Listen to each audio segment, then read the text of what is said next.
Nasagip ang tatlong menor de edad na magkakapatid na gumawa at nag-upload ng masaselang video online. Itinanggi ng ina ng mga bata na may kinalaman siya sa insidente. Nakatutok si June Veneracion. Ikaw nag-utos ba sa'yo? May nagturo sa'yo? Wala ka na nagturo sa'yo.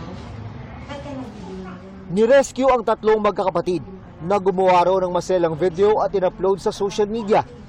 Gamit umano ng magkakapatid na edad 3 hanggang 8 taong gulang lamang ang cellphone ng ina.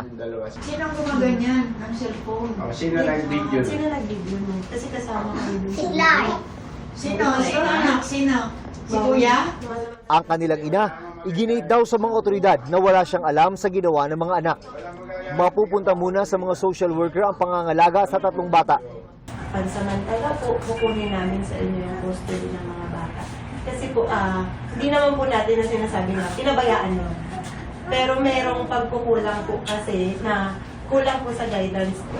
Ang hinala ng PNP Anti-Cybercrime Group, posibleng nagawa ito ng mga bata base sa mga video na napapanood nila online. According po sa mga operatiba natin, nung nagsagawa sila ng initial investigation, ang sagot lang po ng mga bata ay naglalaro lang po sila gamit yung cellphone. Very naive po yung mga batang ito na mali na po pala yung ginagawa nila.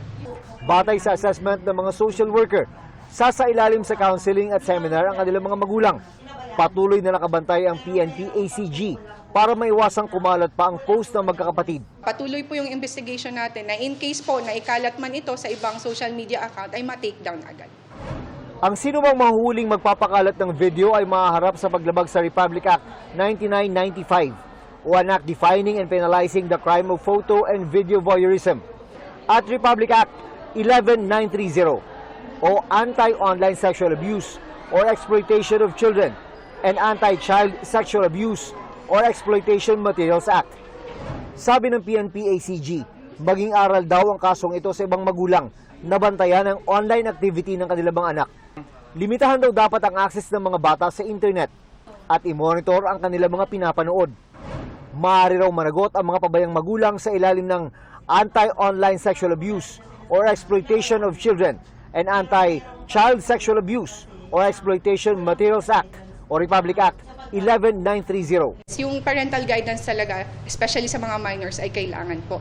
Sa datos ng PNP ACG, 41 ang kasong naitala noong 2023 na may kinalaman sa paglabag sa Republic Act 11930. 51 naman mula January hanggang August 8 ngayong taon. Para sa GMA Integrated News, June Veneracion, nakatutok 24 oras.